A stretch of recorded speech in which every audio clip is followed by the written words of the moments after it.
पळीच्या दांड्याने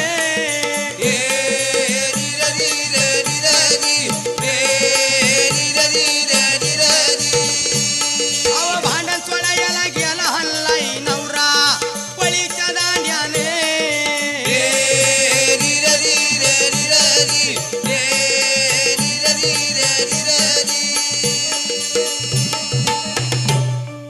हे बघ आता मला काही लई भूक लागली आता दळून घेतो की भांडू नका आणि काय नका मी झालो शेतात नांगरावरती आता येतो तोपर्यंत स्वयंपाक झाला पाहिजे काही हरकत नाही